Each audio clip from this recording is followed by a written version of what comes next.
जय श्री राम मित्रों। लंकाधीश रावण और अंगद का संवाद। अंगद का दूत बनकर लंका जाना और रावण की सभा में अंगद रावण संवाद। प्रातः काल श्री रघुनाथ जी ने मंत्रियों को बुलाकर सलाह पूछी। जामवंत ने श्री राम के चरणों में सिर नवाकर कहा, सलाह दी कि बाली पुत्र अंगद को दूत बनाकर भेजें। श्री राम ने अंगद से कहा कि तुम लंका जाओ, शत्रु से वही बात कहना जिससे हमारा काम हो और उसका कल्याण हो। प्रभु ने मुझे आदर दिया है, ऐसे विचार कर अंगद का शरीर पुलकित हो गया। प्रभु श्री राम को सिर नवाकर अंगद जी चले। लंका में प्रवेश करते ही उनकी भेंट रावण के पुत्र से हो गई।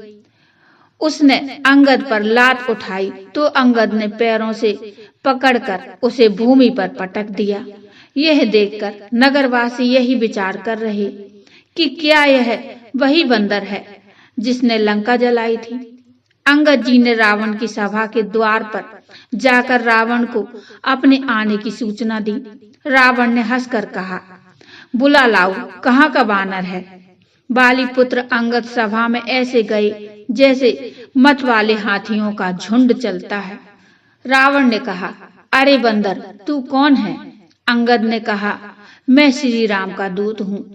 मेरे पिता से तुम्हारी मित्रता थी, इसलिए तुम्हारी भलाई के लिए कह रहा हूँ कि तुम जो राजमद और मोहवश माता जगदम्बा सीता जी को हर लाए हो, प्रभु श्री राम तुम्हारे सारे अपराध क्षमा कर देंगे। तुम आर्त पुकार कर श्री राम की शरण में जाओ, वह तुम्हारी पुकार सुनकर तुम्हें निर्भय कर देंगे। रावण ने कहा, अरे बंदर के बच्चे, संभल कर बोल, अपने पिता का नाम बताओ, किस नाते मेरी उनसे मित्रता है। अंगद ने कहा, मैं बाली का बेटा हूँ। बाली का नाम सुनकर रावण ने सकुचा कर बोला, हाँ, मैं जान गया। बाली की कुशल मंगल बताओ। अंगद ने हंसकर कहा, 10 दिन बाद बाली के पास जाकर अपने मित्र की कुशल पूछ लेना कि श्री राम का विरोध करने पर कैसी कुशल होती है। अंगद ने कहा, तुम्हारी धर्मशीलता मैंने सुनी है। तुमने पराई स्त्री की चोरी की। ऐसे धर्म का पालन करने वाले डूबकर मर क्यों नहीं जाते। रावण कहने लगा कि जड़ बानर, ज्यादा बकबक ना कर। मेरी भुजाएं देख, ये लोकपालों के बल रूपी चंद्रमा के ग्रसने के लिए राहु हैं। अंगद, बता, तेरी सेना में ऐसा कौन सा योद्धा है। तुम्हारा प्रभु स्त्री वियोग में बलहीन हो रहा है। उसका छोटा भाई उसे देखकर दुखी है। तुम और सुग्रीव तट के वृक्ष के समान हो। विभीषण डरपोक है। जामवान बूढ़ा हो गया है। नल नील तो शिल्प कला जानते हैं। एक महान वानर था जिसने लंका जलाई थी। अंगद ने कहा कि क्या सचमुच उस वानर ने लंका जलाई थी। वह वानर तो सुग्रीव की सेना का छोटा सा वीर था जिसे हमने खबर लेने भेजा था। रावण, तुम सत्य कहते हो। सचमुच हमारी सेना में ऐसा कोई नहीं है जो तुमसे लड़ने में शोभा पाए। यद्यपि तुम्हें मारने में श्री राम की लघुता और बड़ा दोष भी है, तदपि रावण सुनो, क्षत्रिय जाति का क्रोध बड़ा कठिन है। अंगद ने वचन रूपी बाण मारकर शत्रु का हृदय जला दिया। अंगद ने कहा कि यह तो बता कि जगत में कितने रावण हैं। मैंने जितने रावण कानों से सुन रखे हैं उन्हें सुन। एक रावण तो बाली को जीतने पाताल में गया था, तो उसे बच्चों ने घुड़साल में बांध कर रखा था, जिसे बालक खेल खेल में मारते थे।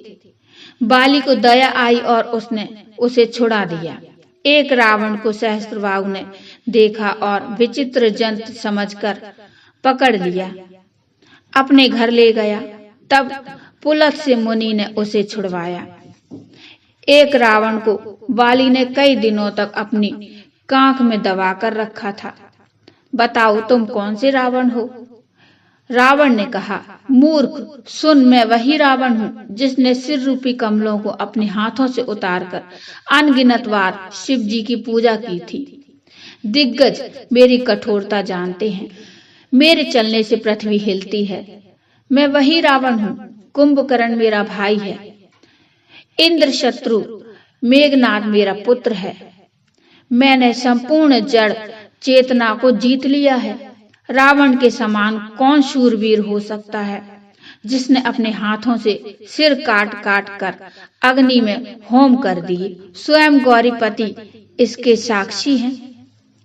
जब मस्तक जल रहे थे तो मैंने अपने ललाटों पर ब्रह्मा जी के लिखे अक्षर पढ़े थे कि मेरी मृत्यु किसी मनुष्य के हाथों होगी।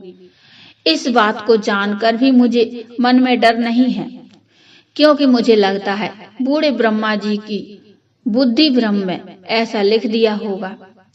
अंगद ने कहा कि पतंगे भी मोहवश आग में जलकर मरते हैं, लेकिन उन्हें शूरवीर नहीं कहा जाता। तू अभिमान त्याग दे, मैं तुमसे दूत की तरह संधि करने नहीं आया। श्री राम कहते हैं कि सियार को मारने से सिंह को यश नहीं मिलता। तू राक्षसों का राजा है और मैं श्री राम का सेवक हूँ। यदि मैं श्री राम के अपमान से न डरूं तो मैं देखते ही देखते तुम्हें जमीन पर पटक कर तेरी सेना का संहार कर तेरी स्त्रियों सहित जानकी जी को ले जाऊं। लेकिन मरे हुए को मारने में मेरी कोई बड़ाई नहीं है। तो बोलो जय श्री राम, जय जय श्री राम। मित्रों, ये प्रसंग आपको कैसा लगा मुझे कमेंट में बताइए। कमेंट में जय श्री राम अवश्य लिखिए। कथा अच्छी लगी हो तो लाइक करिए और चैनल को सब्सक्राइब कर लीजिए। मिलते हैं एक और नए प्रसंग को लेकर, तब तक के लिए जय श्री राम।